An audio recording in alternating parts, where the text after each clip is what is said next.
Good morning students. आज हम हिंदी में देखेंगे काव्य है कुछ कर दिखलाना।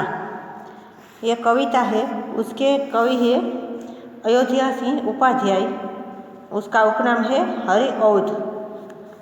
तो इसमें इस काव्य में हमें बताया गया है कि समय को हमें व्यर्थ नहीं खोना चाहिए और बात के पक्के होते हैं और फुट का बीज नहीं बोते हैं, आपस में लड़ाई झगड़े नहीं करवाते हैं और प्रेम से रहते हैं। जैसे प्रेम की गंगा बहती है वैसे ही वो बहते रहते हैं। काम समय पर जो कर लेते हैं वही कुछ कर दिखलाते हैं। बुराई से जो दूर रहते हैं भलाई से भरपूर मानते उसका किया कसूर। ऐसे ही इस काव्य में बताया गया है कि हमें बुराई से दूर रहना चाहिए, भलाई करना चाहिए और समय को व्यर्थ नहीं खोना चाहिए। तो बच्चों, हम इस काव्य के द्वारा हम देखते हैं कि इस काव्य में क्या बताया गया है। देखो, हिंदी के प्रसिद्ध कवि अयोध्या सिंह उपाध्याय हरिऔध द्वारा लिखी गई यह एक अत्यंत प्रेरक कविता है जो हमें जीवन में कुछ नया करने, आगे बढ़ने और गुणों को अपनाने के लिए प्रोत्साहित करती है। जो समय को बेकार नहीं खोते और जाने देते और अर्थात समय को बर्बाद नहीं करते हैं, अपने वादे के पक्के होते हैं। जो मतभेद यानी भेदभाव की भावना को नहीं पनपने देते हैं, यानी अपने जीवन में भेदभाव की भावना पनपने देना यानी बढ़ने नहीं देते हैं, पालने नहीं देते हैं अपने अंदर। बस प्रेम रूपी गंगा को सब जगह बहाते हैं और हर काम को समय पर करते हैं, वहीं आगे बढ़ते हैं। जो बुराई से दूर रहते हैं, सबकी भलाई अच्छाई के बारे में सोचते हैं, अपनी गलती को मानते हैं अर्थात पश्चाताप करते हैं। हमें अपनी गलती को मान लेना चाहिए, वो ही कुछ करके आगे बढ़ सकते हैं। जो सच का कभी भी साथ नहीं छोड़ते हैं, किए हुए अपने वादे को पूरी तरह निभाते हैं, वही कुछ करके आगे बढ़ते हैं। जो सारा समय खेल कर नहीं बिताते हैं बल्कि पढ़ने पर भी ध्यान देते हैं। जो किसी के दुख कष्टों को दूर करते हैं तथा पाप अर्थात गलत काम करने से डरते हैं। जो किसी भी बात को बढ़ा चढ़ा कर नहीं बोलते, वहीं आगे बढ़ते हैं अर्थात सफलता की मंजिल पर पहुंचते हैं। तो बच्चों, इस काव्य में हमें समय का पूरा उपयोग कैसे करना चाहिए और इस समय में हमें कुछ कर दिखलाना चाहिए। तो समय को जो व्यर्थ न खोते, बात के पक्के होते हैं, फुट का बीज न बोते हैं, प्रेम के बहते सोते हैं, काम कर समय बिताते हैं, वही कुछ कर दिखलाते हैं।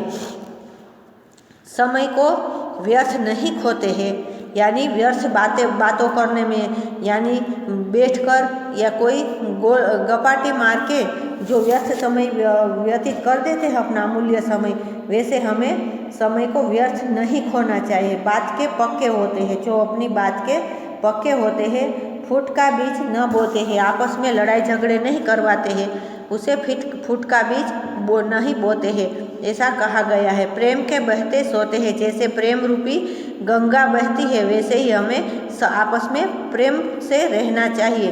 काम कर समय बिताते हैं, जो लोग अपना समय काम करके बिताते हैं वही कुछ कर दिखलाते हैं। जो अपना समय व्यर्थ नहीं खोते हैं वही कुछ कर दिखलाते हैं। बुराई से जो रहते दूर, भलाई करते हैं भरपूर। जो लोग बुराई यानी बुरा काम करने से दूर रहते हैं, भलाई करते हैं भरपूर, सब लोगों की मदद करते हैं, भलाई करते हैं, अच्छी अच्छी बातें सोचते हैं, मानते अपना किया कसूर। जो अपने से कोई गलती हो गई होती है तो उसका वो गलती मान लेते हैं, अपने से कोई भी भूल हो जाए तो उसको वो स्वीकार लेते हैं। करते सत्य को कभी न चूर, वो सच का हमेशा साथ देते हैं, सत्य को कभी गलत नहीं ठहराते। बात कह उसे निभाते हैं, वही कुछ कर दिखलाते हैं। जो बात कहते हैं हमें, जो वादा करते हैं हमारे साथ, वो निभाते भी हैं, वही कुछ कर दिखलाते हैं। न जो नित खेला करते हैं, ध्यान पढ़ने पर देते हैं, दुख दुखिया का हरते हैं, सदा पापों से डरते हैं। जो नित यानी हर दिन खेलने में अपना व्यर्थ समय नहीं खोते हैं, ध्यान पढ़ने पर यानी पढ़ाई में ध्यान देते हैं, अपना ध्यान पढ़ने लिखने में लगाते हैं और दुखियों का हरते हैं और दुखी लोगों की मदद करते हैं, उसका दुख हर लेते हैं, सदा पापों से डरते हैं। जो पाप करते हैं यानी गलत काम होते हैं उससे वो डरते हैं, गलत काम करने से न बढ़ चढ़ कर बात बनाते हैं, अपनी बात बढ़ा चढ़ा कर बोलने की उसकी आदत नहीं है, ऐसे ही लोग कुछ कर दिखलाते हैं। तो बच्चों इस काव्य से हमें पूरा क्या संदेश मिलता है कि हमें अपना समय व्यर्थ नहीं खोना चाहिए, किसी के बीच में आपस में फूट का बीज नहीं बोना चाहिए और हमें प्रेम से रहना चाहिए, समय को व्यर्थ नहीं खोना चाहिए। बुराई से जो बुरा काम करते हैं उससे हमें दूर रहना चाहिए और भलाई करते रहना चाहिए और मानते हैं अपना कसूर, कोई भी गलती करते हो तो उसका हमें कसूर मान लेना चाहिए और व्यर्थ खेलने में समय नहीं बिताते हैं और पढ़ने लिखने में ध्यान देते हैं और दुखियों का दुख दूर करते हैं और गलत काम करने से डरते हैं, वही कुछ कर दिखलाते हैं। तो इस काव्य से हमें क्या सीख मिलती है कि जो गुणों को अपनाते हैं वही आगे बढ़ते हैं। गुण यानी अच्छी सोच, अच्छे विचार, ये सब अपने जीवन में हम अपनाते हैं तो हम आगे बढ़ सकते हैं और वही कुछ कर दिखलाते हैं। तो बच्चों इस काव्य से आपको ये सीख मिलती है कि आपको भी अपना समय व्यर्थ नहीं खोना चाहिए, आपको भी पढ़ते लिखने रहना चाहिए और जो भी आपके पास समय है उसको आप अच्छी तरह से अपने जीवन में कुछ ना कुछ करके उपयोग करोगे, वही आपको यह सीख देता है काव्य। अब हम देखते हैं शब्द अर्थ। व्यर्थ, बेकार, यूजलेस, USELESS, यूजलेस। फुट, आपसी अनबन, रिफ्ट, RIFT, रिफ्ट। पाप, अपराध, अनिष्ट, शिन, SIN, सिन। पक्के, मजबूत, strong, true, STRONG, strong, TRUE, true. कसूर, दोष, फॉल्ट, FAULT, फॉल्ट।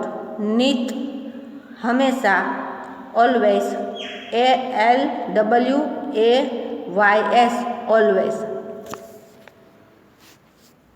अब हम देखते हैं भाषा ज्ञान, जिसमें आपको व्याकरण यानी ग्रामर कुछ दिया गया होता है।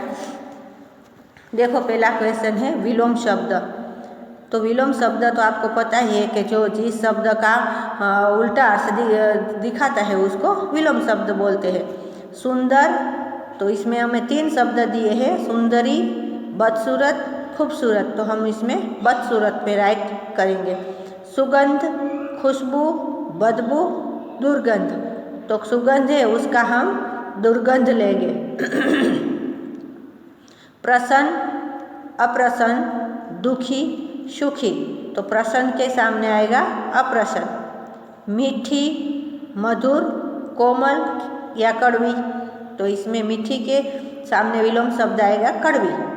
गुण, बुद्धिमान, अवगुण के गुणवान, तो गुण है तो उसके सामने विलोम शब्द आएगा अवगुण, तो हम उसमें टिक करेंगे। अब है विशेषण का विशेष्य से मिलान कीजिए। तो बच्चों आपको मैंने सिखाया था कि विशेषण क्या है और विशेष्य क्या है। तो जो वस्तु है उसका कुछ विशेष रूप बताया जाता है उसे विशेषण कहते हैं और जो जिसके बारे में बताया जाता है वो विशेष्य है। तो देखो सुंदर, तो चिड़िया है वो विशेष्य है, पर इसमें विशेषण क्या है सुंदर। निडर, बच्चे, तो निडर है वो बच्चे है पर उसका विशेषण क्या है निडर। मीठे, बोल यानी बोलना, तो मीठे बोल। मीठी, बानी यानी हम बोलते हैं ना वो। सारे, कीड़े हैं पर कितने हैं बहुत सारे हैं, तो इसमें विशेषण क्या है सारे। रोचक, कविता। अब है क्वेश्चन 3। दिए गए शब्दों के समान तुक वाले शब्द कविता में से ढूंढकर लिखिए। समान तुक वाले शब्द यानी जो हम इंग्लिश में बोलते हैं ना राइमिंग वर्ड, तो उसी तरह है। तो भलाई बुराई, बढ़ चढ़, बोते खोते, बिताते दिखलाते, तो ये बोलने में दोनों अक्सर मिलते जुलते हैं, इसीलिए उसको बोलते हैं समान तुक वाले शब्द। जिन क्वेश्चन है 4, जिन शब्दों से किसी काम के होने या करने का पता चलता है उन्हें क्रिया कहते हैं। क्रिया करने वाले को कर्ता कहते हैं। तो बच्चों इसमें क्या बताया गया है कि जो किसी काम करने या करने का पता चलता है, काम करते हैं हम, तो उसे क्या बोलते हैं? क्रिया बोलते हैं। और क्रिया करने वाले को कर्ता बोलते हैं। जो काम करता है वो कर्ता होता है, और जो वो काम कर रहा है वो क्रिया है। तो हम देखते हैं, पहला वाक्य है कोयल मधुर गीत गाती है। इसमें है कर्ता कौन है? कोयल, और मधुर गीत गाती है, वो क्या क्रिया कर रही है? गाने की क्रिया कर रही है। तो उसके नीचे हमने लाइन बनाई है, देखो, कोयल मधुर गीत गाती है। तो कोयल है वो कर्ता और गाती है वो क्रिया है, वो गाने की क्रिया कर रही है। दूसरा वाक्य है यह कविता बहुत अच्छी लगी। तो यह कविता, कविता कर्ता क्या है? कविता, और बहुत अच्छी लगी, हमें अच्छी लगती है कविता, तो अच्छी लगी वो क्रिया है। आसमान ने अपना पट खोला। तो आसमान है वो कर्ता है, पर आसमान ने अपना पट खोला, या आसमान में जो बादल दिखाई देते हैं ना, तो बादल हट जाते हो तो पूरा आकाश दिखाई देता है। उसी तरह बोलते हैं कि आसमान ने अपना पट खोला। तो आसमान है पर क्रिया क्या कर रहा है? वो खोलने की। पंछी और कलियाँ चहक रही है। पंछी और कलियाँ है वो कर्ता है, और वो क्या कर रहे हैं? चहक रहे, यानी गाना गा रहे हैं। तो चहक रही है वो क्रिया है। बच्चे झूम रहे हैं। बच्चे है वो कर्ता है, और वो बच्चे क्या कर रहे हैं? तो झूम रहे, वो झूमने की क्रिया है, तो वो झूम रहे हैं वो क्रिया है। तो बच्चों इस पाठ में आपको समझ में आ गया है ना? तो आप ये वीडियो बार बार देखना और समझना। बाय।